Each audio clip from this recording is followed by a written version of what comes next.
Bismillahirrahmanirrahim. Assalamualaikum warahmatullahi wabarakatuh. Alhamdulillahi rabbil alamin. Wassalatu wassalamu ala rasulillahil karimil amin wa ala alihi wa sahbihi ajma'in. Wa ba'd. Fa ya ahbaballahi wa ahbaba rasulihi sallallahu alaihi wasallam, usi nafsi wa iyyakum bitaqwallahi faqad fazal muttaqun. Fala tamutunna illa wa antum muslimun. Faqala ta'ala ya ayyuhalladzina amanu taqullaha haqqa tuqatih wala tamutunna illa wa antum muslimun. Saudara-saudariku dimanapun Anda berada, alhamdulillah hari ini berjumpa kembali kita di kajian Madrasah Al-Imam Al-Bukhari untuk melanjutkan kajian kita di pembahasan Kitabus Shaum, tema yang khusus dihadirkan oleh Imam Al-Bukhari dalam kitab sahih beliau di kitab yang ke-30 untuk menampilkan uraian-uraian Nabi SAW terkait dengan petunjuk penunaian shaum, khususnya siam Ramadan yang saat ini tengah kita jalani. Alhamdulillah hari ini hari ke berapa? 17 ya? Masya Allah udah 17 hari tak terasa kita menunaikan ibadah siam. Semoga puasa kita diterima oleh Allah Subhanahu wa Ta'ala. Ya, semoga kita mendapat rahmat Allah, ampunan Allah, dan bisa meningkat ya ibadah kita, meningkat semangat kita dalam mengisi hari-hari siam kita sampai dengan hari ini. Malam tarawih tadi ya. Alhamdulillah. Sahur enggak? Baik sahur. Ya, alhamdulillah. Ya, jam berapa sahurnya? Jam 4. Udah imsak belum? Belum. Imsak jam berapa? Subuh ya. Alhamdulillah. Ada yang imsak sebelum subuh ya. Baik. Pemirsa, hari ini kita akan lanjutkan bahasan kita ya dengan teman-teman dari Pukau, pendidikan utama kader ulama. Kemarin kita sudah bahas spesifik ya, menghadirkan pembahasan seputar bagaimana kaitan puasa dengan jombloisme. Ya, alhamdulillah sudah kita tuntaskan. Sekarang ada bahasan yang penting juga. Kemarin kita di bab 10 ya. Bab 10, Masya Allah sudah nggak terasa nih udah masuk bab 10. Sekarang kita akan lompat sedikit di bab 11 ini sampai dengan bab ke 16. Ini pembahasannya nanti akan terkait dengan penentuan hisab dan ru'yat, khususnya terkait dengan akhir Ramadan nanti ya. Sebelum ke Idul Fitri kita akan kaji mendekati masanya saja supaya lebih faktual nanti ya. Ini nanti saat kita masuk kepada waktu i'tikaf, kemudian menyambung kepada penentuan ya awal Idul Fitri, juga nanti bisa digunakan untuk Idul Adha, pun demikian awal Ramadan. Kita akan bahas spesifik tentang persoalan ru'yat dan hisab. Jadi sekarang kita akan melompat dulu ke bab yang ke-17 ya. Ini masih kita jalani di hari-hari Ramadan kita saat ini dan akan menentukan terkait dengan waktu kita untuk menunaikan ibadah sahur. Ya. Baik, bismillah. Siapa yang baca? Sanif, silakan. Bismillahirrahmanirrahim. Bab qaulin Nabi sallallahu alaihi wasallam. La yamna'annakum min sahurikum adanu Bilal. Qal haddatsana Ubaidu ibnu Ismail an Abi Usama an Ubaidillah an Nafi' an ibni Umar wal Qasim ibnu Muhammad an Aisyah radhiyallahu anha anna Bilalan kana yu'adzinu bilail. Faqala Rasulullah sallallahu alaihi wasallam kulu washrabu hatta yu'adzina Kulu washrabu hatta yu'adzina ibnu ummi maktum fa innahu la yu'adzinu hatta yatlu'a fajr. Qala al-Qasim walam yakun baina adanihima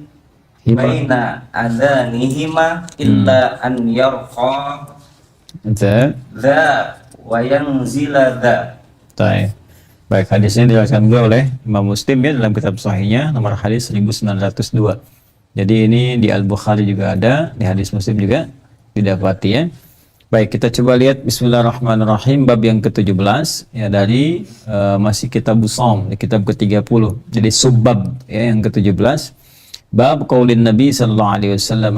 Pembahasan ini terkait dengan subtema, masih terkorelasi dengan pembahasan puasa, yaitu sabda Nabi sallallahu alaihi wasallam, la yamna'annakum min sahurikum adhanu Bilal. Ya, ini nanti ada korelasinya dengan satu sabda Nabi. Jadi ini dibuka dulu temanya dengan sabda Nabi yang umum sifatnya, kemudian akan didetilkan. Nanti ada riwayat, nanti kita akan dapatkan ya di riwayat yang terpisah. Jadi ada kondisi begini, ada kondisi pada masa-masa awal puasa itu ya, ketika mulai disyariatkan, orang kan batasannya taunya fajar ya, subuh gitu ya, itu di Al-Baqarah ayat 187. Wa kulu washrabu hatta yatabayyana lakumul khaytul abyadu minal khaytil aswadi minal fajr gitu kan.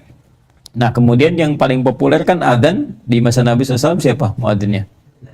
Bilal kan.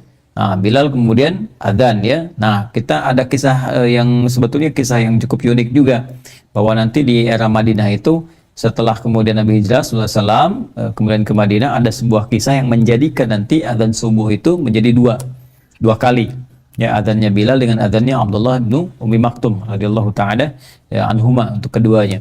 Jadi kisahnya begini, secara singkat, Nabi punya sahabat ya bernama Abdullah bin Abi Maktum radhiyallahu taala anhu, dan beliau sahabat mulia. Dengan wasilah gitu ya, kejadian beliau itu turun surah An-Naba, amma yatasaalun itu.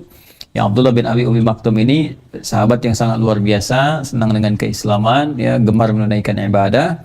Diuji oleh Allah Subhanahu wa taala dengan pandangannya yang tertutup ya dari maksiat. Saya selalu mengatakan orang-orang yang orang menyebutnya nggak bisa melihat, dengan bahasa-bahasa buta dan sebagainya, saya lebih mengistilahkan bahwa ini pandangannya ditutup oleh Allah untuk tidak melihat maksiat. Nah, jadi lebih concern dengan pendengaran, lebih concern dengan hatinya untuk fokus kepada nilai-nilai kebaikan. Ya, alhamdulillah. Kemudian ini semangatnya ibadah, ada persoalan sederhana sebetulnya ya, karena ada keterbatasan itu dalam konteks beliau untuk beraktivitas.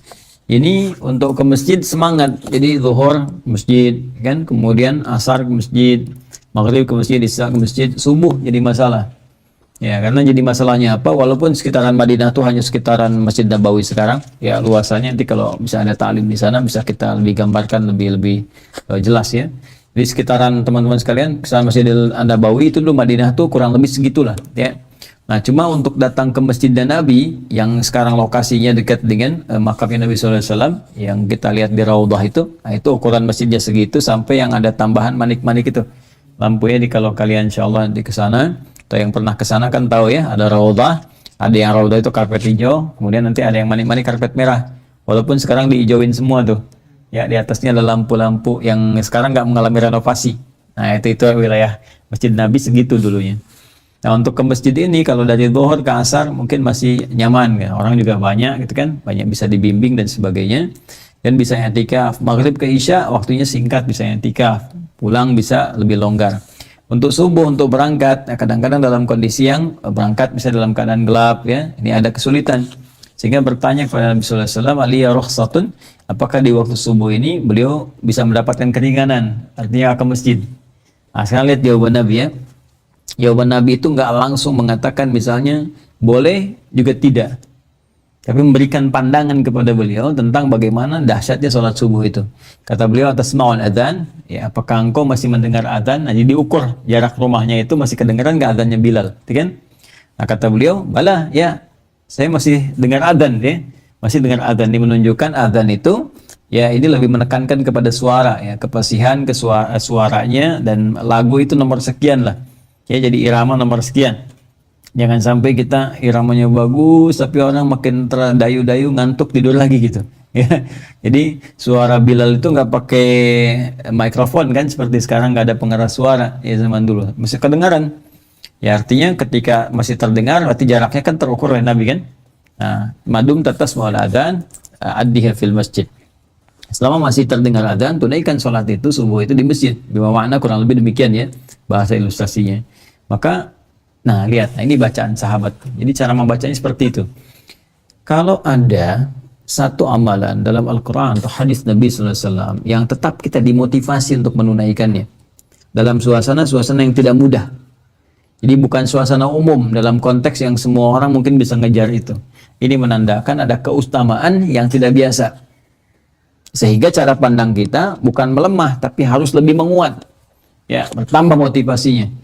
Jadi kalau kita misalnya diisyaratkan di Al-Quran, ya masih diminta kita menunaikan, walaupun misalnya bahkan ke level yang bukan fardu. Ya, contoh misalnya tahajud. Tahajud hukumnya apa? Sunnah. Ya, tapi sunnah yang tidak biasa. Sunnah yang disandingkan dalam Al-Quran dengan waktu salat fardu. Jadi ketika Allah menyebutkan waktu-waktu salat fardu, ya, kemudian disandingkan tahajud, terus diberikan keutamaan. Walaupun disebutkan di situ hukumnya sunnah, ya, karena statusnya nafilah. Di Quran surah 17 Al-Isra itu ayat 78D, dari itu yang salat fardunya, kemudian 79-nya kan tahajud. Ya, sampai dengan 80-81 ya kan dengan keutamaannya. Aqimis salata lidulukish samsi ila ghasaqil lail wa qur'anal fajr inna qur'anal fajr kana mashhuda. Ini masih terkait dengan salat fardu, zuhur, asar, maghrib, isya, kemudian subuh diakhirkan karena menunjuk satu keutamaan. Ya, lalu apa yang terjadi setelah itu? Kemudian wa minal laili fatahajjad bihi nafilatan lak. Jadi dan dari sebagian malam itu silahkan kamu istirahat dulu, malamnya bangun menunaikan tahajud, kan? Sampai saking pentingnya ini tahajud walaupun nafilah, hukumnya sunnah sebagai tambahan. Itu ilustrasinya menggunakan kata nafilah, kemudian pakai ta dan tasydid sebelum akhir. Ya, asalnya kan hajada itu.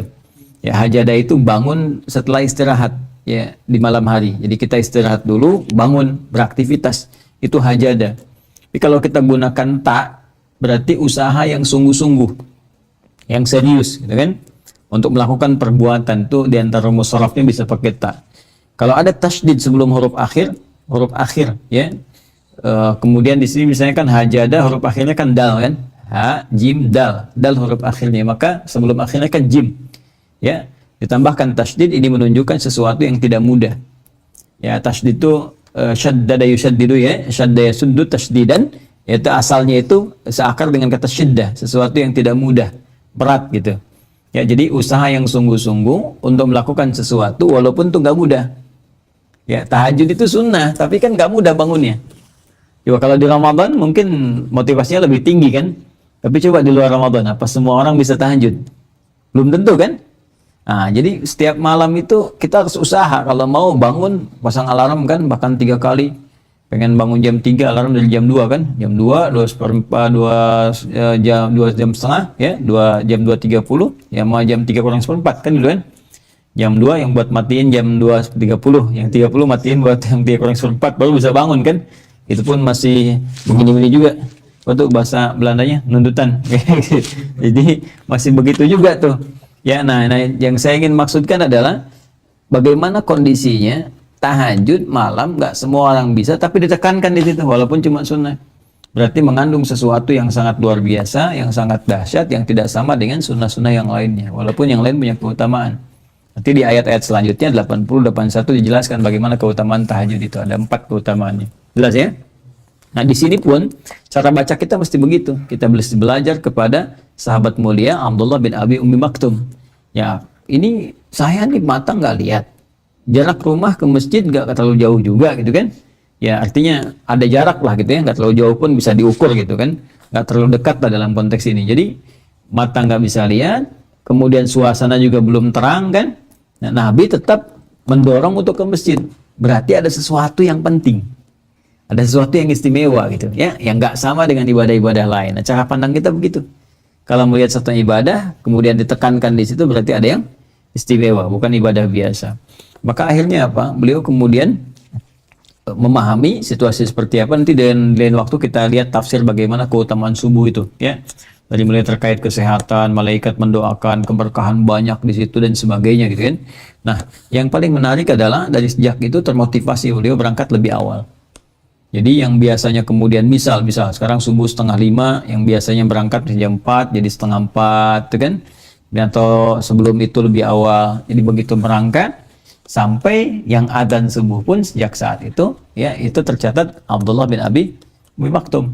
ya untuk adzan sholatnya. Jadi untuk permulaan sholatnya. Jadi beliau kemudian adzannya Bilal yang mulanya kemudian untuk adzan subuh itu dinaikkan untuk mengingatkan, ya sebagai pengingat gitu kan. Sebentar lagi nih Abdullah bin Umi Maktum akan adzan dan masuk pada subuh. Ya jadi kalau fajar itu kan ada fajar shadiq, fajar kadzib gitu kan. Fajar kadzib itu pembuka, seperti cahaya sudah datang tapi belum subuh. Nah itu ya, itu kurang lebih ilustrasinya lah. Kemudian Bilal kemudian adzan, ya memberikan isyarat. Setelah itu kemudian Abdullah bin Abi Maktum adzan yang subuhnya, yang sesungguhnya ya untuk ibadah itu. Itu peristiwa yang sangat luar biasa dan terbawa sampai dengan Ramadan nanti. Ya, nah orang kan ada yang belum ngerti nih, begitu dengar kan adzan Allahu Akbar, taunya fajar kan, adzannya Bilal kan. Bilal, jadi begitu lagi makan mungkin gitu kan udah adzan nih gitu ya.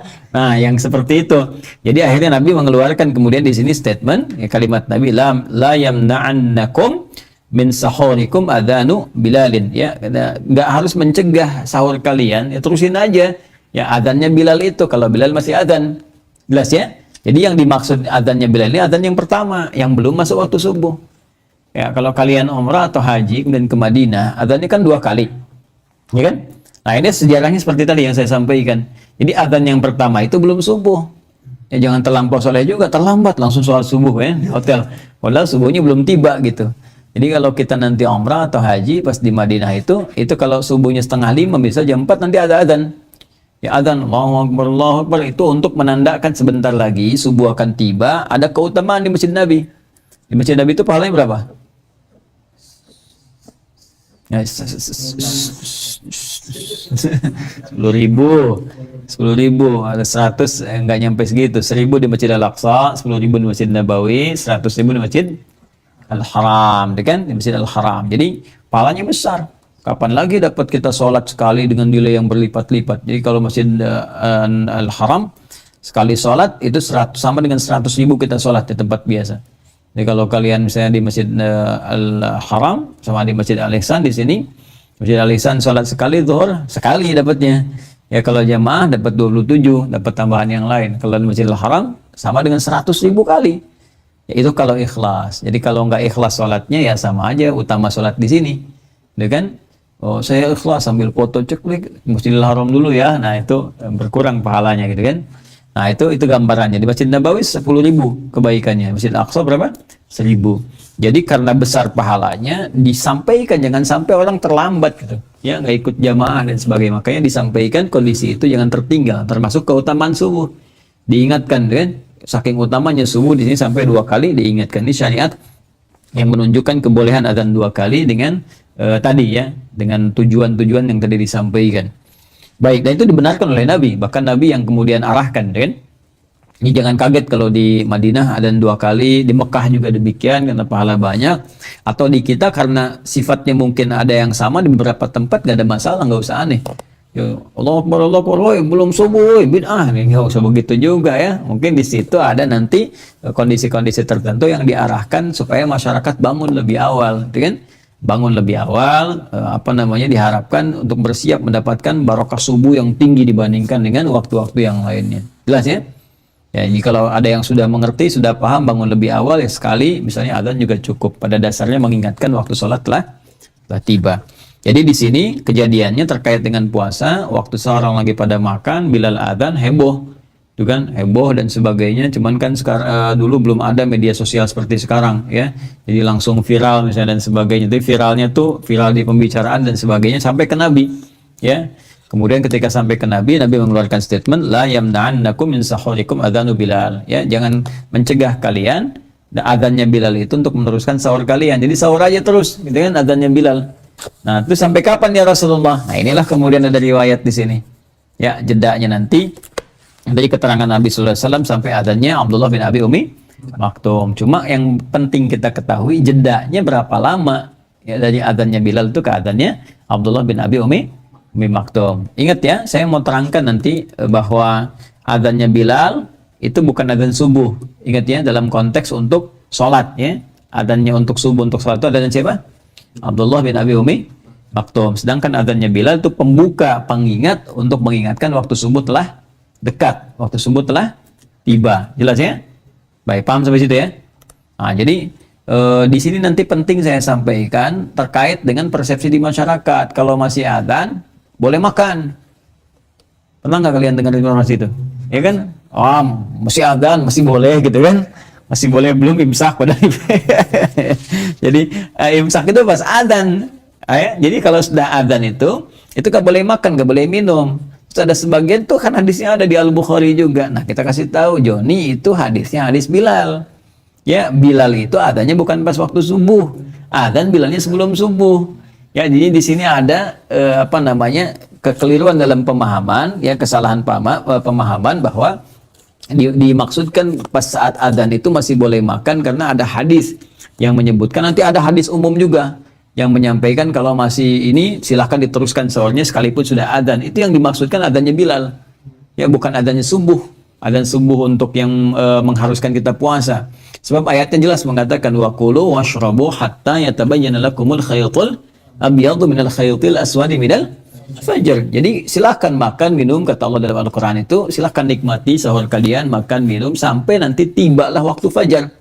Ya, benang putih itu sudah melewati atau sudah mengungguli benang hitam. Maksudnya bahasa kiasan. Ya, pakai kinayah di sini. Artinya apa? Cahaya fajar tuh kalau kita tarik seperti benang yang ditaruh di sesuatu yang hitam, gitu kan? Gitu. Ya, ada kain hitam, kita tarik benang begini kan? Dari jauh kita lihat kayak cahaya fajar gitu kan? Datangnya itu maksudnya fajar tiba. Ya, bukan kalian tidur naruh benang hitam, benang putih. Begitu bangun ngelihat duluan mana yang putih, berarti masih udah harus puasa. Itu kejadian di masa Nabi, ada yang begitu. Ya, jadi begitu turun ayat, dia taruh benang putih, benang hitam di balik bantal. Ya, begitu kemudian dia bangun kelihatan kok masih hitam gitu. Padahal fajar udah datang ya. Dilaporkan ke Nabi, Nabi tertawa gitu. Dia sedikit pemahamannya, jelasin lagi. Ya, jika sama orang awam sedikit pemahaman jangan dimarahin. Jangan dimarahin, diberi penjelasan. Ya, seperti ada orang adzan jam 9 pagi misalnya kan, Allahu Akbar, jangan marah dulu. Ya, kasih penjelasan. Ya, mohon maaf Mas, tuh kan, ini waktunya bukan waktu sholat. Ya, terus dia jawab deh, Bapak Ibu ngapain kesini kumpul? Oh, harus orang ramai. Bukan waktunya sholat, ngapain kamu adzan? Dia jawab deh, tadi aku subuh adzan 4:30 nggak ada yang datang. Jam 9 aku adzan pada datang. Nah, itu juga penting untuk evaluasi ya. Kembali ke sini. Jadi di sini kita ingin tegaskan bahwa kalau ada informasi menyampaikan waktu adzan masih boleh makan, masih boleh minum, nah itu boleh jadi pemahamannya ini belum sampai kepada pemahaman detail. Jadi baru ngambil ada informasi umum bahwa saat adzan itu ya Nabi memerintahkan teruskan makan minum, ada di hadis umum itu sampaikannya. Nah, detailnya ini yang dimaksudkan adzannya Bilal. Begitu masuk ke adzan Abdullah bin Abi Ummi Maktum yang waktu tibanya subuh, nah maka di situ itu harus mulai imsak, harus mulai puasa. Jelas ya? Nah, yuk kita baca dulu di sini. Qala haddatsana Ubaid bin Ismail an Abi Usama an Ubaidillah an Nafi an Ibnu Umar wal Qasim bin Muhammad an Aisyah radhiyallahu taala anha. Ya, ini rawi yang menerangkan A1 ini. Ya, dari Sayyidah Aisyah radhiyallahu taala anha. Ya, ini tanggal 17 Ramadan ya. Tanggal 17 Ramadan ini tanggal wafatnya Sayyidah Aisyah. Di Sayyidah Aisyah itu meninggalnya 17 Ramadan tahun 28 Hijrah. Ya, semoga Allah Subhanahu wa taala senantiasa memuliakan beliau, mengangkat kemuliaan beliau, derajat beliau, dan menjadikan kita tertanam rasa cinta kepada Nabi Muhammad SAW dan seluruh keluarga beliau, terkhusus juga Sayyidah Aisyah radhiyallahu taala anha ya. Baik, jadi ini Sayyidah Aisyah ini yang diantara istri Nabi SAW yang sangat punya peran penting terhadap syiar agama. Ya, beliau ini yang urutan ketiga ya dari istri Nabi SAW setelah menikah dengan Sayyidah Khadijah. Ya, Sayyidah Khadijah meninggal, radhiyallahu taala anha, semoga Allah rahmati, berikan kemuliaan terbaik dia untuk beliau, dan kita diberi kesempatan untuk bertemu juga dengan keluarga Nabi SAW. Setelah itu menikah dengan Sayyidah Saudah binti Zam'ah, setelah itu dengan Sayyidah Aisyah radhiyallahu taala anha. Sayyidah Aisyah ini diantara hikmahnya Nabi menikah dengan Sayyidah Aisyah adalah memberikan gambaran-gambaran syariat yang bisa diteruskan dan diwariskan kepada umat. Nah, Sayyidah Aisyah ini punya kecerdasan luar biasa, daya ingat yang sangat tajam, nalarnya juga kuat, dan pernikahannya dengan Nabi Sallallahu Alaihi Wasallam itu banyak mewariskan pengetahuan. Jadi ini hikmah terbesarnya. Ya, jadi kita bisa bantah orang-orang yang menuduh Nabi Sallallahu Alaihi Wasallam, gitu kan, dengan tuduhan yang keji yang nggak bisa kita ungkapkan juga kan. ya tuduhan-tuduhan yang nggak pantas disematkan kepada Nabi, dan itu dibuktikan lewat perjalanan sejarah ya bahwa Nabi dalam konteks pernikahan dengan Sayyidah Aisyah itu lebih banyak mewariskan turunan ilmu pengetahuan dibandingkan dengan keturunan dari anak dan sebagainya, kan tidak melahirkan keturunan dari anak dari Sayyidah Aisyah, tapi mewariskan keturunan berupa pengetahuan. Nah, ini hikmahnya besar juga, hikmahnya besar ya. Yang terbesar adalah bagaimana kemudian Sayyidah Aisyah dalam kesempatan kehidupan dengan Nabi bisa meriwayatkan hadis seputar inti dalam rumah Nabi ya, yang tidak didapati dari sisi yang lain. Karena kan kalau orang nalar, cerdas dan sebagainya, apalagi masih gesit kan, banyak aktivitas, itu pasti banyak bertanya, banyak diskusi, banyak jalan kemana menemani kan, sehingga kita dengar hadis-hadis sering nemani Nabi olahraga di dalam rumah kan, di dalam keadaannya seperti apa, sehingga kurang lebih ada 2210 hadis yang diriwayatkan lewat Sayyidah Aisyah radhiyallahu taala anha. Bahkan nanti banyak turunan ilmu yang lahir dari beliau sampai sepeninggalnya Nabi Sallallahu Alaihi Wasallam. Ketika Nabi Sallallahu Alaihi Wasallam wafat, itu Sayyidah Aisyah mengajar dengan tabir gitu ya. Nah itu sampai ada ulama menghitung dan mengkalkulasikan bahwa seperempat ilmu itu ya, dari syariat itu lahir lewat Sayyidah Aisyah. Seperempat ilmu. Jadi kalau 100%, 25%-nya lewat Sayyidah Aisyah. Jadi nanti masalah fikihnya juga luar biasa. Seorang perempuan faqihah, istri Nabi Sallallahu Alaihi Wasallam yang mulia, Sayyidah Aisyah ya radhiyallahu taala. Nah, jadi kalau ada orang menuduh golongan tertentu misalnya merendahkan dan sebagainya, itu hal-hal yang bertentangan ya, baik dengan isyarat Al-Quran yang membebaskan Sayyidah Aisyah dari tuduhan-tuduhan pada masa Nabi hidup ya. Jadi Anda bisa bayangkan Nabi masih hidup, Sayyidah Aisyah dituduh dengan tuduhan yang tidak pantas, kemudian turun surat An-Nur itu untuk membebaskan ya, yang tuduhan ifk gitu ya. Nah itu tuduhan yang tidak pada tempatnya. Jadi Anda bayangkan Nabi hidup, turun ayat membebaskan Sayyidah Aisyah, Allah langsung membelanya, Nabi menyayanginya kan, tiba-tiba ada sekelompok orang ya yang menyoalnya, bahkan memperjelek citranya gitu kan. Ini artinya langsung bertentangan dengan keterangan Allah dan Rasulnya. Ini jadi masalah. Nah, kalau kita tetap ya menghormati, mengagungkan Ummul Mukminin ya, dan kita belajar dari riwayat-riwayat beliau. Di antara riwayat itu adalah yang sampai kepada kita ya, ini anna Bilalan kana yu'adzinu bilail ya, maka Bilal itu biasa adzan di waktu masih malam. Nah ini menunjukkan yang tadi saya sampaikan bahwa adzannya Bilal itu pada saat periode Madinah, di periode Madinah itu ya, setelah Nabi hijrah ke Al-Madinah Al-Munawwarah, dulunya Yathrib jadi Al-Madinah.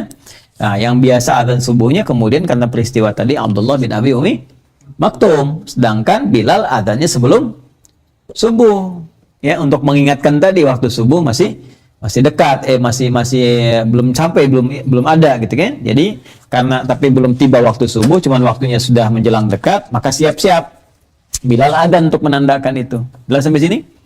Nah, sedangkan sebelum sampai subuh kan masih lail. Lail itu kan waktunya terbentang dari ba'da isya sampai menjelang subuh. Nanti dipecah oleh waktu sahar. Jelas ya? Sahar, jamaknya ashar. Nah, ada ayat di Quran surah 51 ayat ke-18, wabil asharihum yastaghfirun. Termasuk juga di Ali Imran ayat 17 ya, as-sabirina was-sadiqina wal qanitina wal munfiqina wal mustaghfirina bil ashar. Jadi di waktu-waktu yang sangat bagus untuk istighfar ya, sangat tepat untuk minta ampun pada Allah Subhanahu wa taala, itu waktu sahar. Nah, Bilal itu adzan itu ketika beliau mengumandangkan adzan masih di waktu-waktu sahar itu. Ya, jadi masih masuk kategori lail, karena habisnya lail itu dengan tibanya sahar masuk fajar. Jadi begitu fajar tiba, selesai, sahar selesai, lail selesai. Jelas ya? Penghujung lail itu sahar namanya. Ya, masih dalam konteks lail, penghujungnya sahar. Begitu sahar selesai, baru muncul fajar. Jadi lail, sahar, fajar. Ya, urutannya jelas ya? Baik. Nah, jadi kalau kita lihat sahar, jamaknya ashar, sahar, sin, ha, ra. Jangan salah baca ya, jangan dibaca sihir. Ya, sahar, sin, ha, ra. Ya, itu waktu menjelang fajar, penghujung lail, penghujung malam. Jadi di ujung-ujungnya malam, ya, yang akan masuk kepada waktu fajar. Jadi aktivitas di waktu sahar itu disebut sahur namanya. Jelas ya? Aktivitasnya disebut apa? Sahur. Jadi kalau kita makan di waktu sahar, makannya disebut sahur. Jelas ya? Istighfar pun di waktu itu disebut dengan sahur. Jelas ya? Jadi waktunya disebut apa? Sahar, aktivitasnya disebut apa? Sahur. Jadi makan sahur itu makan di waktu sahar, di penghujung malam. Jadi jangan makan terlalu awal. Ya, jedanya kurang lebih lah ada 15 sampai 20 menitan atau 30 menit ya sebelum subuh. Jadi kalau sekarang subuh misalnya 4.34 ya jam 4 lah gitu. Nah, itu yang paling ideal untuk sahur, itulah waktu sahar. Jadi kalau kalian makannya jam setengah 3, jam 2, itu muntasaf lail. Tengah malam itu namanya. Ya kalau diukur isya ke subuh, isya subuh bagi 2, kan? Isya jam berapa sekarang? Jam 7-an misalnya kan, 7:30, 8 lah, sampai ke jam 5. Jam 7 ke jam 5 berapa? 12 kan ya? 12 jam ya, kurang lebih ya. 12 jam bagi 2 berapa? 6. Ya, 6 tambah 7, 13, jam 1 kan? Jam 1, jam setengah 2. Kalau masih jam 2 itu masih tengah-tengah malam. Sahur jam 2 itu bukan sahur namanya. Makan itu. Makan ya, dan nanti energinya lebih ketarik ke atas. Jadi waktu nahan laparnya lebih lama. Ya, coba kalau kita mendekat kepada sahar, itu keberkahan. Makanya nanti tasahharu fa inna fis sahuri barakah. Nanti ada hadis itu. Makan kalian di waktu sahar. Ya, cara menerjemahkannya begitu. Makanlah kalian di waktu sahar.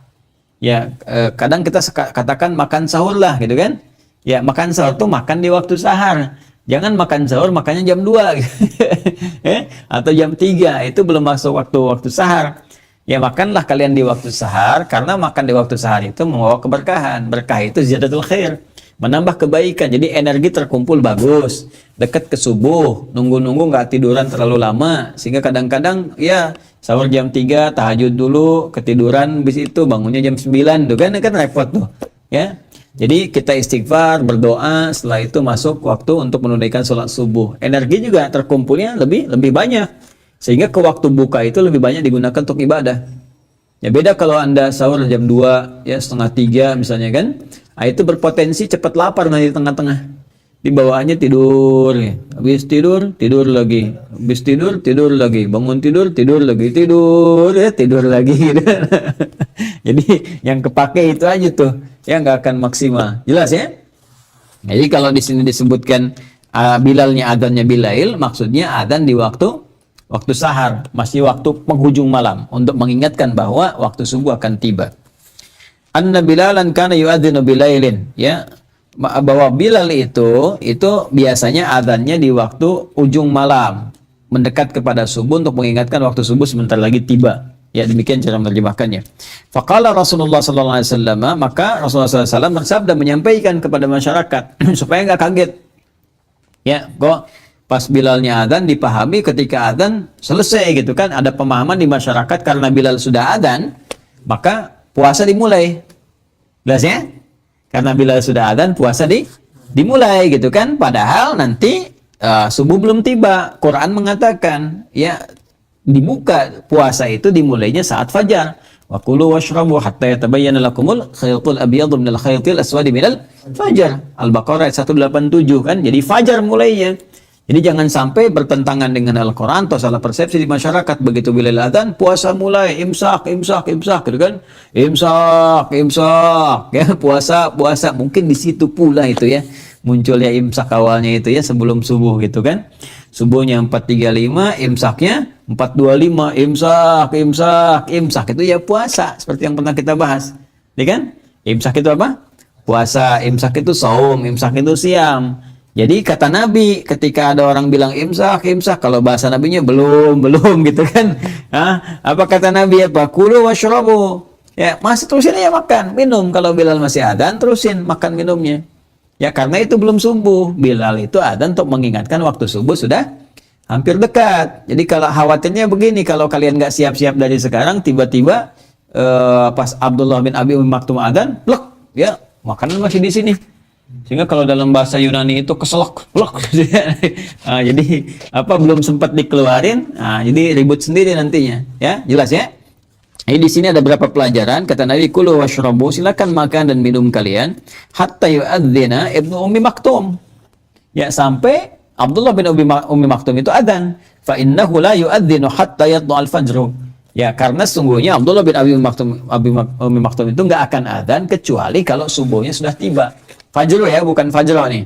Ingat, ya ada fajri, ya fajri, ya ada fajru, ada fajra wal fajri walayalin surah 89 ya kan, wal al fajr itu sumpah, karena sumpah menggunakan kasrah, wawunya qasam. Jadi kalau udah ada huruf wawu, ada kalimat harakat akhirnya kasrah, itu qasam, sumpah. Ya, sumpah. Wal fajri wal asri wal laili. Jadi artikan demi, sumpah ya. Allah bersumpah demi waktu-waktu karena manfaatnya tinggi di dalamnya. Nah, kalau rafa atau nasab tinggal dilihat saja. Kalau rafa berarti subjek, kalau nasab berarti objek. Ya, fa'il dan maf'ul. Di sini fajru harakatnya. Artinya apa? Nah, fa innahu la yu'adzinu hatta yatlu'al fajru. Karena Abdullah bin Abi Maktum itu radhiyallahu ta'ala anhu, kata Nabi SAW, nggak akan azan sampai waktu fajarnya tiba. Fajarnya datang. Artinya adzan beliau itu adzan fajar. Adzannya adzan apa? Subuh. Ya, adzan fajar, adzan subuh. Artinya kalau subuh sudah tiba, jangan makan lagi, jangan minum lagi. Kalau ada orang sudah adzan subuh, jangan makan, jangan minum. Ya, kalau belum subuh silahkan aja. Mau makan, mau minum senyamannya, tapi antisipasi. Ya, antisipasi. Jangan sampai kemudian di tengah-tengah masih makan enak minum, nggak tahu waktu adzan subuh. Jelas ya? Makanya di beberapa tempat di kita itu, teman-teman sekalian, itu ada yang juga adzan. Ya, adzan awal diistilahkan di daerah-daerah itu. Ya, bahkan ada kadang-kadang dibedakan gitu ya, apa iramanya gitu. Allahu akbar, Allahu akbar. Adzan awal. Ya, Allahu akbar, Allah. Imsak belum itu si Joni yang adzan. Ntar cepi yang kedua ketahuan kok dari lagamnya juga gitu ya. Allahu akbar, Allah. Itu subuh tuh. Cepi udah adzan kan? Nah, jadi kalau kita dengar di daerah seperti itu, kok jam saya 4:30 nih, jam 4 udah adzan nih. Beda di Garut, beda sendiri ya, bukan beda. Anda yang nggak paham. Jadi kalau Anda belum paham, belajar dulu. Jangan ngebeda-bedain orang. Kalau ngebedain sih masih mendingan ngebedain, itu yang repot ya. Jadi kita lihat dulu porsinya ada di mana. Jelas ya? Kisahnya jelas ya? Paham sampai nanti itu diabadikan dalam keadaan di Madinah sampai dengan kekinian. Nah, ada keterangan belum selesai. Qala al-Qasim walam yakun baina adhanihima illa yarqa dha wa yanzil dha. Dan tidaklah jeda antara adzan di antara keduanya, ya Bilal dengan adzannya Abdullah bin Abi Maktum itu seperti perbedaan naik dan turun. Ya, yang dimaksudkan nanti di sini ditafsir di bab yang ke-19. Nanti kita akan lihat nanti bab 19 itu singkatnya diselangi nanti oleh qiraatnya Abdullah bin Mas'ud radhiyallahu ta'ala anhu. Ya, beliau membaca 50 ayat. Jadi kalau misalnya sudah Bilal adzan, nanti Abdullah bin Mas'ud radhiyallahu ta'ala anhu kemudian membacakan 50 ayat Quran. Ya, nanti begitu selesai tibalah fajar. Coba dibaca dulu yang bab yang 19-nya. Faiz baca. Bismillahirrahmanirrahim. Bab Qadri kam. Ini bab qadri kam baina as-sahuri wa salatil fajr. Ya, bab pembahasan tentang berapa sih jaraknya, jedanya. Ya, berapa jedanya antara sahur itu dengan salat subuh. Ya, salat fajar. Nah, itu kan tadi sahur itu adzan kan? Bilal kan? Pas sahur kan? Kasih tahu nih, waktu sahur tiba dekat-dekat ke arah fajar. Tadi kan kata Nabi bilang tasaharu. Ya, kalau kalian mau makan, makan di waktu sahar. Makan di waktu sahar disebut apa? Sahur, gitu kan? Nah, kalau sebelum itu kan masih malam, masih ada yang sholat, ada yang zikir. Jangan sampai dulu kan banyak juga orang larut zikir lupa makan kan? Karena sahur itu sunnah. Maka Bilal juga mengingatkan, adzan Allahu akbar, tasaharu, ayo makan di waktu sahar. Tiba saatnya, atau ada yang juga sudah makan. Jangan berhenti makannya, terusin dulu, gitu kan? Nah, ini ketika beliau kemudian adzan di penghujung malam disebut dengan sahar, makan sahur itu, ya untuk mengingatkan juga subuh akan sedikit tiba. Jedanya berapa lama ke subuh? Qala haddatsana baca. Qala haddatsana Muslim bin Ibrahim, haddatsana Hisham, haddatsana Qatadah an Anas an Zaid bin Thabit radhiyallahu anhu qala تسحرنا مع النبي صلى الله عليه وسلم ثم قام إلى الصلاة قلت كم كان بين الأذان والسحور قال قدر 50 آية. Oke, jelas ya yang tadi saya sampaikan. Baik, ada di nomor hadis 1097 di hadis Muslim. Ya, paham pemirsa? Belum? Ya, kita bahas.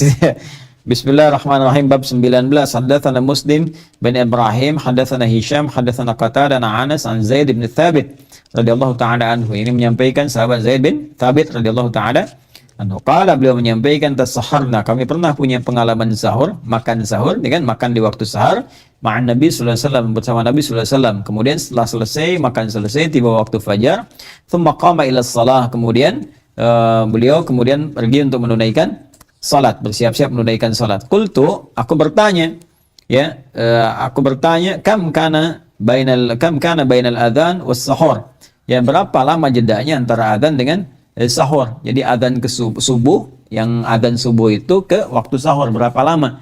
Kalau kita tarik balik, ya, tadi kan dari sahur ke adzan subuh, sekarang kita tarik balik nih berdasarkan pertanyaan. Nabi kan udah mau sholat kan, ya, jadi dari pengalaman itu ditanyakan, Rasulullah berapa lamanya gitu kan, antara dari fajar ini yang Anda mau sholat sekarang, kalau kita tarik ke sahur itu berapa lama waktunya, sehingga kita bisa melihat, oh ini saya pengen sunnah Nabi makan di waktu sahur, pengen sahur jam sekian, kalau kita tarik kemudian ke dalam konteks jam, ke waktu dikalkulasikan. Maka kata Nabi, qala qadru khamsina ayat, ya, qadru khamsina ayatan, kurang lebih 50 ayat. Ya, 50 ayat dibacakan. Bacaannya siapa? Abdullah bin Mas'ud. Bacaan tartil, bacaan standar. Ya, bukan bacaan amin, kan? Kalau itu mungkin 5 menit juga langsung 50 ayat. Ya, kurang lebih kalau dibacakan bacaan standar dengan tartil 50 ayat, ya kurang lebih nyampe lah 20 menitan, ya. Ya, kalau 6 harokat semua mungkin nyampe 25-30 menit paling panjang. Ya, jadi kurang lebih 15 sampai 20 menitan. Ya, atau toleransi sampai dengan 30 menit. Itulah waktu sahar. Waktu mustajab doa, waktu bisa kita untuk istighfar pada Allah Subhanahu wa taala, kan? Sekaligus di situ terletak makan untuk persiapan puasa yang kita kenal dengan makan sahur itu. Jelas, ya? Jadi di sini faidahnya, teman-teman sekalian, ada faidah di sini, ada pelajaran. Apa faidahnya? Bahwa waktu untuk mulai puasa itu letaknya di waktu fajar, waktu subuh. Ya, dan puasa itu nama lainnya adalah imsak. Ya, as-shaum was-siyam, ya, humal imsak fil lughah. Jadi saum dan siam itu artinya imsak. Imsak itu waktu untuk menahan, waktunya puasa. Jadi kalau kita mau mulai puasa, ya waktunya saat fajar, saat subuh, adzan berkumandang. Jelas dalil Al-Quran mengatakan di Al-Baqarah 187 yang tadi saya sampaikan, wa kulu washrabu hatta yatabayyana lakumul khaytul abyadu minal khaytil aswadi minal fajar. Jelas sampai sini? Nah, di masa Nabi sallallahu alaihi wasallam diingatkan kalau sebelum tiba waktu fajar diusahakan makan dulu supaya puasanya kuat, dapat berkah di situ. Kapan makannya? Yang paling ideal, ya, tentunya sebelum subuh. Sebelum subuh kalau kita tarik bisa mendekat ke agak malam juga, kan? Kalau sekarang subuhnya 4:30, ya bisa jam 3:30, jam 3, jam 2:30, jam 2, boleh. Apakah sah? Sah saja. Sah. Tapi kalau pengen lebih berkah, pengen lebih kuat, maka rumus dari Nabi ya lakukan di waktu sahar. Waktu singkat menjelang fajar di penghujung malam. Waktu singkat menjelang fajar di penghujung malam. Sekitar 30 menit sebelum fajar tiba. Itu waktu sahar. Boleh di situ makan silakan, istighfar, setelah itu ya berdoa dan sebagainya, itu mustajab. Nah, kemudian boleh diberi tanda antara waktu sahar itu supaya orang tahu ini waktu sahar, ya kan? Dan mendekat ke arah fajar. Jadi orang-orang yang sedang senang tahajud, senang zikir, senang apa juga tahu, makan dulu gitu kan. Nanti kita akan lihat riwayat itu, makan dulu. Jangan sampai larut dalam ibadah lupa untuk makan sebagai persiapan untuk puasa. Nah, untuk pertanda itu boleh digunakan kemudian adzan. Seperti Nabi pernah kemudian mengatur supaya Bilal adzan di waktu sahar. Untuk mengingatkan bahwa ini sedikit lagi menjelang ke arah apa? Arahnya fajar, ya, sebentar lagi. Tapi jangan sampai kemudian saat Bilal adzan kalian menahan langsung puasa, ya, dipahami bahwa ini sudah tiba waktunya fajar. Nah, sekaligus meluruskan bahwa kalau adzan sudah berkumandang, yang sekarang konteksnya adzan fajar, maka tidak ada makan lagi. Ya, tidak ada makan. Tetap ini kemudian berhenti, dimulai puasa. Kecuali kalau kita ingin tiru bahwa pas waktu sahar kita ingin ingatkan masyarakat lewat adzan, apa yang kita sebut sering dengan adzan awal itu. Ya, adzan pertama itu boleh-boleh saja. Atau yang kedua, ngambil sunnah yang kedua, yaitu apa? Ini ada 50 ayat. Dibacakan Al-Quran, kan? Dibacakan Al-Quran sekitar 50 ayat kadarnya itu. Yang saat itu dulu bacakan Abdullah bin Mas'ud. Jadi Bilal adzan, Abdullah bin Mas'ud kemudian ngaji sampai selesai itu, tibalah waktu fajar, Abdullah bin Abi Maktum kemudian adzan subuh. Paham? Sehingga di sebagian daerah diambil juga sunnah ini untuk mengingatkan sholat lewat ngaji Quran. Nah ini asalnya dari sini. Jadi bukan sembarangan. Ya bukan tiba-tiba misalnya ada ngaji, ada apa, nggak benar, nggak ada dari Nabi, dia nggak baca hadis. Ya, dia nggak baca riwayat. Jadi ada sebab di sini. Sebab itu ada 3. Jadi ada sebab terkait dengan ayat Quran, sebab terkait dengan hadis, sebab terkait dengan cerita kisah. Kalau Quran disebut dengan asbabun nuzul, sebab turunnya ayat. Kalau hadis disebut dengan asbabul wurud, ya, sebab teriwayatkan tersampaikannya hadis. Kalau kisah cerita disebut asbabul muncul. Sebab munculnya cerita itu apa gitu kan. Mau tulis ya. Jadi ini ada hukum di kaidah asbabun nuzul, asbabul wurud itu ada hukum. Al-ibaratu bi umumil lafzi la bi khususis sababi. Hikmah, pelajaran, ya pelajaran itu, hikmah itu, bahkan hukum itu bisa berlaku umum karena keumuman lafaz, bukan karena khususnya sebab. Jadi jangan kalian bilang begini, itu kan di zaman Nabi, ya ada misalnya ayat Quran dibacakan sebelum subuh, ya ada misalnya adzan 2 kali, bukan begitu cara pahamnya Joni. Jadi dalam fikih itu sepanjang kalimatnya itu umum dan nggak ada takhsis dan ibrahnya itu bisa diambil dengan suasana esensi yang serupa, itu boleh dilakukan. Artinya apa? Kalau kita sebelum subuh misalnya, ya ingin mengingatkan masyarakat nih waktu penting gitu kan, seperti ngelihat esensi di masa Nabi sallallahu alaihi wasallam yang sampai sekarang pun diteruskan di Madinah, di Mekah diteruskan. Ya saking pentingnya subuh, adzannya 2 kali, di Mekah 2 kali. Di Madinah 2 kali untuk mengingatkan jangan sampai orang lalai dalam subuh, banyak pahala, banyak kemuliaan, banyak kesehatan dan sebagainya. Sehingga di masa Nabi pun dilakukan, masa sekarang diteruskan. Ya sampai berganti kemudian pengelola jadi kerajaan Saudi sekarang ini ya masih 2 kali adzan subuhnya itu diteruskan di masa-masa dulu. Jadi kalau sekarang mau diteruskan diingatkan di beberapa daerah nggak ada masalah. Ya jadi jangan kalian langsung berikan penilaian tertentu, tidak boleh jadi mempraktekkan hukum ini. Termasuk ngaji Quran, apa yang disebut dengan tahrim itu. Ya kan kita sering dengar tahrim kan? Ada tahrim itu kan, udah ngaji tuh diputarkan kaset dulu Syekh Muammar, ya Muammar ZA itu sana sering dibukakan laqad, dan seterusnya itu apa ayat-ayat tertentu lah yang kita bacakan atau ngaji-ngaji itu ya. Saya waktu di pesantren suka dengar juga itu. Ya ada dibacakan itu untuk persiapan. Jadi kalau kita udah ada ngaji ayat Quran itu tahrim, udah siap-siap semua kegiatan berhenti. Yang main, yang apa, yang ini, yang semua siap untuk ke masjid. Ya, jadi asalnya dari sini. Ya, jadi kalau ada misalnya dari lingkungan sekitaran, tapi harus tahu juga. Lingkungan harus dipahamkan dulu, jangan ujuk-ujuk kalian adzan, orang belum diberitahu kan? Orang belum tahu, belum ngaji, tiba-tiba adzan, Allahu Akbar, ya orang pada ke masjid semua, ngapain adzan? Peringatan. Jawab ya. Jadi harus diedukasi. Jadi kalau orang belum tahu, diberitahu dulu, baru dipraktekkan. Jangan mempraktekkan sesuatu yang orang belum tahu.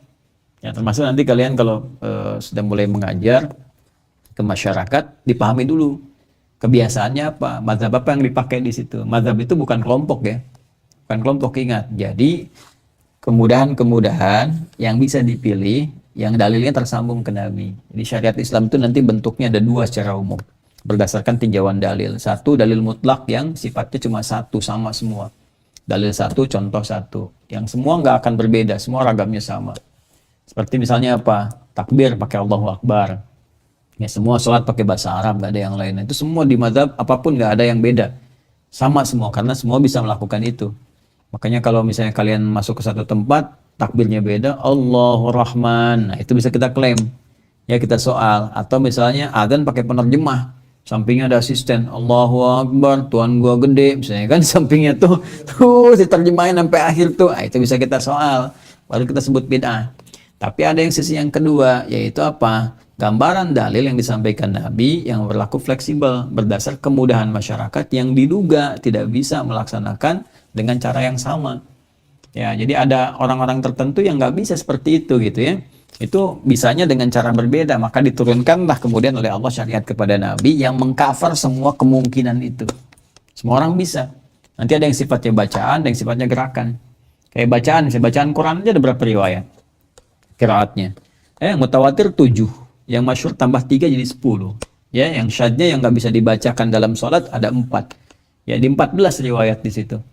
Ya, karena kenapa ada sampai riwayat kemudian versi bacaan walaupun maknanya sama, cara bacanya beda. Karena nggak semua orang Arab pada saat itu bisa membaca dengan cara yang sama. Kita aja lisannya gampang sana sini. Orang Arab juga ada yang nggak memungkinkan baca dengan satu riwayat yang sama. Yang kita ada A, dia E.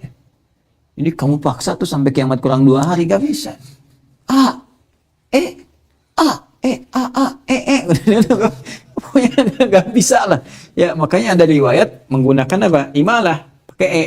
Ya, kayak wadduha, dia wadduha. Yaitu Palestina sekarang tuh. Ya, wilayah Syam, Syria itu banyak imalah pakai E. Yang sana ke Afrika, bagian barat tuh pakai E. Nah, muncullah kemudian imalah yang di sini nanti bahkan di Imam Madinah dulu qalun ya Imam Nafi Al-Madani itu meriwayatkan juga pakai imalah yang nanti diteruskan oleh Imam Warash dari Mesir. Ada qalun nanti ada Warash, itu 2 periwayatnya dari mukrinya Imam Nafi Al-Madani. Jadi kalau kita baca wadduha dia wadduha wal laili idza saja wal laili idza saji, kan? Demikian seterusnya. Nanti ada lagi yang spesifik, misalnya riwayatnya Imam Hamzah punya 2 murid Khalad dengan Khalaf. Itu juga sama pakai imalah, ya. Nah, seperti demikian. Ada nanti yang misalnya him, mereka pakai himu, ya. Itu lahja. Lahja dialek yang berlaku yang diakomodasi dan tidak keluar dari kefasihan. Ya, sama di kita misalnya gini lah, ada yang kita bilang sepeda, teman kita bilang sepeda. Sepeda. Saya beli sepeda di Cicahem, bilang, kamu beli sepeda di Cicahem, gitu. Nah, itu ya barangnya kan sama, ya itu juga, ya apa namanya Bromtawon misalnya kan produksi Cicahem, ya kan. Kalau Brompton kan ya Bromtawon misalnya kan, ya, saya beli sepeda di Cicahem, ya kan barangnya sama aja, cuman cara bacanya apa beda. Itu yang qiraat diakomodir. Kemudian juga ada yang bacaan gerakan misalnya kan, gerakan-gerakan yang sifatnya taruhlah seperti sujud, ada yang pakai telapak tangan, ada yang pakai lutut dulu, dua-duanya sahih. Di kitab yang sama di Abu Daud juga, nanti pas masuk di Mira kita jelaskan dengan detail. Nah, jangan sampai berselisih, jangan sampai yang benar yang pakai telapak tangan, terus kalau telapak tangan sakit pakai apa? Pakai kepala. Nah, jadi yang lutut silahkan, telapak tangan silahkan, karena mungkin ada cedera di tangan nggak bisa gitu kan. Ada di lutut misalnya kan sedang cedera, nggak bisa ya pakai telapak tangan. Jadi itu fleksibilitas namanya. Nah, kalau kalian nanti ngaji ke tempat-tempat tertentu atau mau ngajar, lihat kebiasaan masyarakatnya. Ya, misalnya, oh ini dalil nih, yang kunut nih. Kunut kan nanti ada 3 untuk praktikalnya ya. Ada yang kunut dipakai subuh, dalilnya ini. Ada yang tidak kunut, dalilnya ini. Ada yang kunutnya pas nazilah, dalilnya ini. Pas kalian misalnya pakainya yang nazilah misalnya, subuhnya nggak biasa kunut, tapi kalian datang ke tempat yang kunut di mazhab Syafi'i misalnya, ya dengan dalil yang tersambung nanti ke atas, ya dalil Ibu Umar dan sebagainya ada hadisnya, gitu ya. Nah, kalau kan sahabat setelah itu nanti ada yang pakai, ada yang tidak, tapi Nabi kemudian memberikan kemudahan kepada semuanya, ya. Ada di sini kalau misalnya kalian masuk ke tempat yang kunut, ya kalian belajar kunut, imamin subuh pakai kunut, jangan merubah kebiasaan di masyarakat. Sehingga nanti terjadi gejolak. Kenapa ketika kita praktekkan demikian, semua dalilnya ada. Jadi kalau dalilnya ada, ya itu kita pahami sebagai kemudahan yang bisa kita praktekkan dalam kehidupan. Yang penting kita merujuk kepada dalil yang benar. Ada. Jelas ya? Jadi kalau kalian misalnya pahamnya Syafi'i, masuk kepada mazhab Hambali, ya di situ kita toleran. Kita yang belajar mazhab Hambali. Jangan mazhab Hambali dipaksa ke Syafi'i atau sebaliknya. Syafi'i dipaksa ke Hambali, ribut nantinya. Jelas ya? Berikan wawasan, walaupun kita punya pilihan, korajihnya. Nah, ini kita bisa praktikkan waktu kan di Saudi Hambali sekarang. Saudi Hambali kan? Nah, dulu pernah Maliki, terus Syafi'i, kemudian Hambali kan? Nah, karena Hambali kan nggak kunut kan? Nah, sekarang kan pada nggak kunut. Kalau kita haji, ya imamnya pasti orang sana. Nggak bisa misalnya, saya dari Cilacap, saya pengen jadi imam. Dia nggak bisa. Ada seleksinya. Imamnya saya Sudes, ya kan? Saya Surem dan sebagainya, turunannya, ya. Saya Bandar misalnya kan, udah beliau ngimamin tuh di situ subuh kan nggak kunut, kan kita nggak rame, nggak ada orang protes, nggak ada yang sujud sahwi, interupsi, subhanallah kan nggak ada kan, pernah nggak dengar imam nggak kunut subhanallah dari kan tidak kan, artinya apa bisa toleran, artinya pun kalau ada yang pulang ke sini terus ada setempat misalnya kan dia nggak kunut kan ada masalah, tapi dari sana pun ke sini kalau kunut ikut kunut, Jangan sampai imamnya misalnya Syafi'i begitu kunut di sini, ya orang apa dari Timur Tengah misalkan biasanya ada Hambali, begitu ke sini bawa madzhab Hambali, datanglah di belakang imam sholat di misalnya di Ciawi, ya imamnya Syafi'i, Allahumma hadina fi man hadait, bid'ah, nggak boleh, ya tetap ikutin, amin kan, selesai udah, itu manhaj yang kita terapkan. Ya, demikian. Jadi kita meminimalisir, walaupun kita tahu ini yang menurut kita rajihnya ini, tapi kita hormati sepanjang masih ada dalam frame dalil yang sama. Jelas ya? Nah, jangan, waktu saya tugas haji itu 2010, saya nerima jemaah pertama haji itu. Jadi dari daerah begitu imamnya mimpin Isya kalau nggak salah itu, saya sudes kalau tidak keliru. Alhamdulillahi Rabbil Alamin. Oh, iki imamnya Muhammadiyah. Imam Muhammadiyah cabang Masjidil Haram. Jadi, itu ya. Jadi itu masyarakat diedukasi. Makanya jangan bawa sesuatu yang heboh kalau kita datang. Sepanjang kita lihat dalilnya ada. Makanya penting belajarnya luas.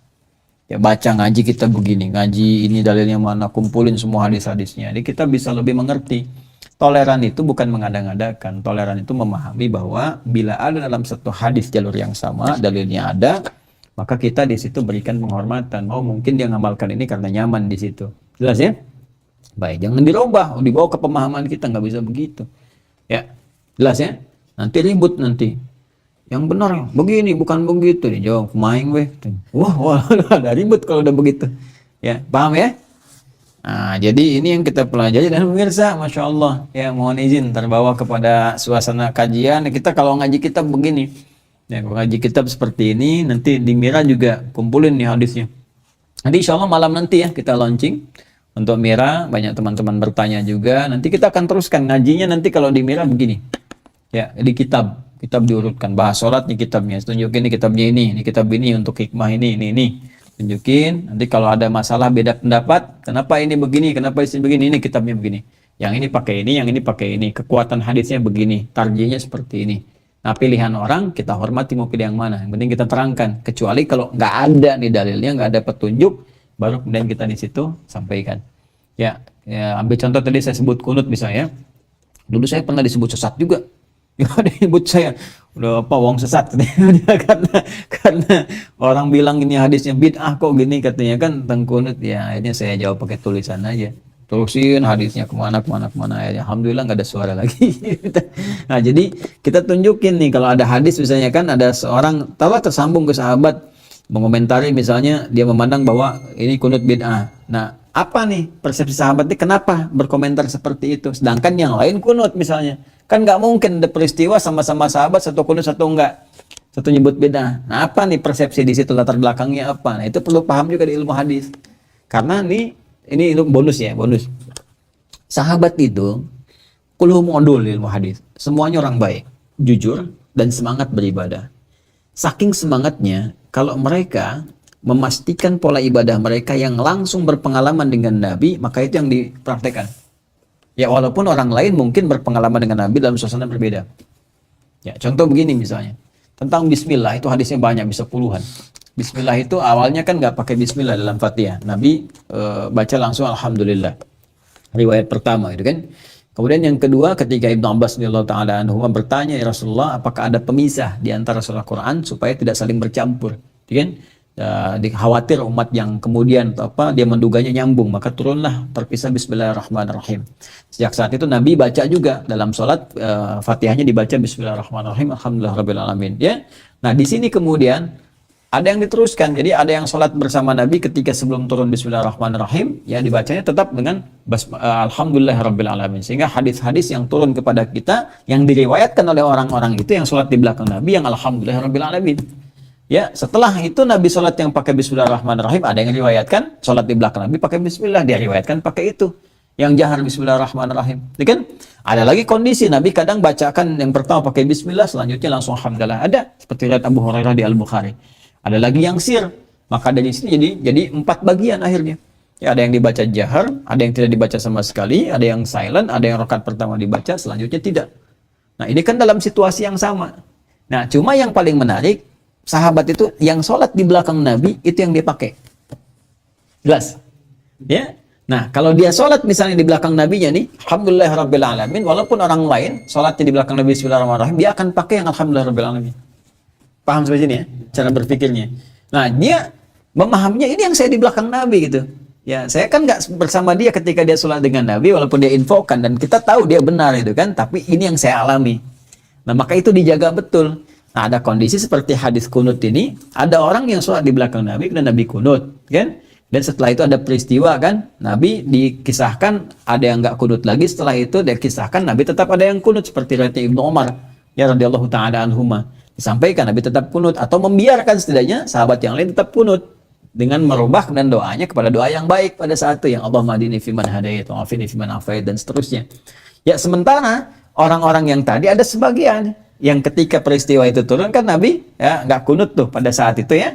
Ya, riwayat yang berbeda kan ketika Nabi ada Ibnu Umar di belakang kan kunut. Yang ini kan tidak. Ini dipegang sama yang nggak kunut ini. Sehingga dia merasanya ketika sholat subuh itu Nabi udah nggak kunut lagi.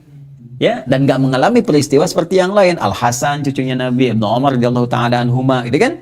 Yang ketika kemudian menyampaikan kepada Nabi, diajarkan doa kunut oleh Nabi dan dipraktekkan. Jadi suasana ini dengan ini dijaga betul sepeninggal Nabi. Sehingga ini nggak pernah bersentuhan dengan yang ini pun tidak. Ini meneruskan riwayat. Sehingga wajar ketika ini mengatakan, ya, saya sholat di belakang Nabi, sholat di belakang Abu Bakar, sholat di belakang Umar, di belakang Utsman, di belakang Ali, semuanya tidak kunut, ya kan? Karena pengalaman dia sholat di situ, dia nggak pernah sholat dengan Ibnu Umar, dengan Al-Hasan dan sebagainya, yang mendapatkan turunan riwayat dari Nabi. Maka diteruskan ini Al-Imam Asy-Syafi'i meneruskan, ya kan? Termasuk Imam Malik kunut loh. Awas, ya, jangan salah, saya tinggal di negeri Maliki cukup lama, 5 tahun, kunut. Cuma bedanya di Maliki itu kunutnya sebelum ruku'. Sebelum ruku dan sir, silent. Ya, Syafi'i kunutnya ba'da ruku, itu jahar. Subuh, ingat subuh. Ya, yang enggak kunut nanti di madzhab Abu Hanifah mengambil hadis yang tadi. Ya kan? Kemudian juga di Imam Ahmad bin Hanbal ngambil pertengahan. Kunutnya nazilah, mengambil peristiwanya aja. Ya, untuk di tengah-tengahnya di situ gitu. Nah, semuanya kan ada runtutan dalilnya. Cuma yang tadi ketika mengatakan saya sholat di belakang Nabi, di belakang 4 orang sahabat mulia ini semua enggak kunut. Ya, jadi memandang karena dia nggak pernah menemukan yang kunut dalam periode masa dia mengatakan kunut bid'ah. Kalau itu sepengetahuan dia, bid'ah yang dimaksudkan jangan sampai kehati-hatian saya, jangan saya mengerjakan yang saya nggak tahu, saya ingin jaga itu maksudnya. Ya, bukan menilai orang, mana ada orang ini mau menilai Ibnu Umar misalnya tiba-tiba jadi pelaku bid'ah. Al-Hasan cucu Nabi bid'ah. Atau konteks sekarang Imam Syafi'i, siapa yang bisa mengatakan Imam Syafi'i bid'ah? Siapa? Nasab mulia tersambung ke Nabi, jalur-jalur pelajaran kita tersambung ke beliau. Ya, ada sekolah disebut Al-Imam Syafi'i, masjid dibangun Imam Syafi'i. Semua ulama mengatakan orang soleh luar biasa, karyanya banyak. Ya, cahaya bintang dan yang diakui oleh semua mazhab. Malik menyanjungnya. Ahmad bin Hanbal menganggap guru kepada beliau, bahkan memang gurunya gitu kan. Dan seterusnya. Tiba-tiba muncul orang belakangan bid'ah. Nah, ini yang harus dipahamkan. Jadi bid'ah, kalau kalian belajar ilmu hadis, apa yang dimaksud dengan bid'ah dalam konteksnya ketika disampaikan? Ya, apakah di sini yang dimaksudkan bid'ah dalam syariat nggak boleh dikerjakan sama sekali? Kalau dikerjakan bisa dhalalah, bisa tersesat. Atau yang dimaksudkan saya nggak ada dalam suasana itu pada saat itu. Saya ingin menjaga kondisi sehingga tidak terjebak pada perbuatan yang menurut saya belum pernah dilakukan karena saya nggak mengalami itu. Paham ya? Nah, ngajinya harus sampai situ. Kalau enggak nanti semua orang sesat. Karena bid'ah. Nah, tapi kita tidak usah ikut-ikutan rame. Jadi tidak boleh seperti itu. Kita hormati. Kalau ada orang pun menganggap bahwa pemahaman yang kita pahami dari satu hal berbeda, misalnya atau bahkan mencela atau apa, tidak apa-apa. Kita menerima dengan lapang hati saja. Tidak usah membalas dengan celaan. Mencela pada yang tercela sama dengan tercela juga. Buang-buang energi. Jadi kita menerangkan saja. Kalau orang paham mengerti. Kalau nggak paham ya terserah gitu kan. Tidak harus kita mencela juga, apalagi Ramadan dalam suasana kekinian. Nanti banyak kasusnya. Pokoknya kalau kalian ngaji fikih itu hukumnya diukur dalam 5 hal. Jadi jangan langsung menyimpulkan satu hal, harus digali dulu dari semua dalil. Kecuali nanti masalah-masalah yang terkait akidah. Akidah itu sudah, ya, apakah iman, kufur, ya, muslim, kufur, itu aja urusannya gitu. Kalau sudah tarik ke bab fikih, babnya jadi luas karena 5 hukum. Apakah di tengah-tengah mubah, tarik ke kanan sunnah, kanan lagi kemudian jadi wajib, ke kiri makruh, kemudian ke kiri lagi haram. Ya, ta'tarihil ahkamul khamsah. Ini sepakat para ulama, sepakat para ahli usul. Ya, tiba-tiba Anda datang bukan ulama, bukan ahli usul, bikin hukum sendiri kan repot tuh, atau kaidah sendiri. Nah, jadi ngajinya nanti ke fikih, usul fikih, qawaid fikih, ke hadis. Ini hadis juga nanti ada fikih hadisnya. Ya, ada lughatul hadisnya, dipahami kenapa redaksinya begini, kenapa begitu. Nanti banyak sekali babnya. Nanti mungkin bisa praktek, tapi tetap objektif. Jadi kalau saya manhajnya menampilkan ini loh, ini dalilnya segini luasnya, ini kemudian muqaranahnya, madzhabnya seperti ini tampilannya. Nah, terus bandingkan kalau rajihnya yang ini, kalau saya pakai yang ini, tapi ke masyarakat silahkan mau pilih yang mana, monggo senyamannya. Kan kita diutus bukan diutus untuk berdakwah, ya meneruskan risalah Nabi, bukan paksa orang. Fadzakir innama anta fadzakir lasta alaihim. Nabi aja nggak boleh paksa, masa kita mau paksa? Ya, kecuali panitia hari kiamat misalnya. Jelas ya? Kita saling mendoakan. Pemirsa, itu yang kita coba bahas hari ini. Jadi kesimpulannya, silahkan nikmati makan sahur Anda, makan sahur kita, senikmat-nikmatnya sampai dengan adzan subuh tiba. Adzan subuh tiba. Jadi kalau belum subuh, silahkan bisa dinikmati, tapi juga berhati-hati. Dan ada juga isyarat ya, sebelum subuh bisa ambil space lah ya, sekitar misalnya 2-3 menit atau 5 menit untuk mengaji, untuk berzikir, persiapan menuju subuh seperti hadis yang kita dapatkan tadi. Kalau di wilayah Anda, di daerah misalnya ada orang adzan sebelum subuh, ya jam 4 kah misalnya, atau yang kemudian ada yang baca Quran, atau sebagian mengganti dengan sholawatan, ini mungkin boleh jadi mengambil spirit dari hadis yang tadi kita sampaikan. Hadis dari Al-Bukhari, riwayatnya sahih, kuat, dan dipraktekkan di zaman Nabi Sallallahu Alaihi Wasallam. Semoga dengan itu wawasan kita terbuka dan tidak mengaitkan dengan hal-hal yang sifatnya friksional, jadi membuat friksi perpecahan di masyarakat sampai mengaitkan dengan ormas tertentu atau lainnya yang membuat kita kemudian menjadi tidak bersahabat. Perbedaan pendapat itu wajar sepanjang ada dalil yang sama dan tidak harus menghalangi kita untuk buka bersama. Ya. Wah, catat tuh, bikin status. Saya kira demikian teman-teman sekalian. Semoga Allah merahmati kita, menyayangi kita, dan mengampuni dosa kita semua. Saya Adi Hidayat menyampaikan permohonan maaf, dan semoga Allah mengampuni kita dari kesalahan yang kita perbuat, dan semoga Allah senantiasa menerima ibadah kita dalam kebaikan. Allahumma taqabbal minna innaka antas samiul alim wa tub alaina innaka antat tawwabur rahim. Allahumma taqabbal minna siyamana ya Allah, wa qiyamana wa ruk'ana wa sujudana wa tammim taqsirana ya arhamar rahimin. Wa sallallahu ala sayyidina Muhammad wa ala alihi wa sahbihi ajma'in, wa akhiru da'wana alhamdulillahi rabbil alamin. Sebelum saya akhiri, sekali lagi saya tekankan, malam nanti insyaallah teman-teman sekalian ada satu pengumuman azan. Ya, azan teman-teman yang sudah azan tuh ya, yang usia 4 sampai 10 tahun. Ya, saya lihat tadi ada yang di atas itu bonus. Ya, nanti pengumumannya malam insyaallah. Kemudian launching Mira. Ada live juga dengan teman-teman musyawarah insyaallah sekitar jam 8 malam pada ba'da tarawih insyaallah. Terima kasih. Assalamualaikum warahmatullahi wabarakatuh.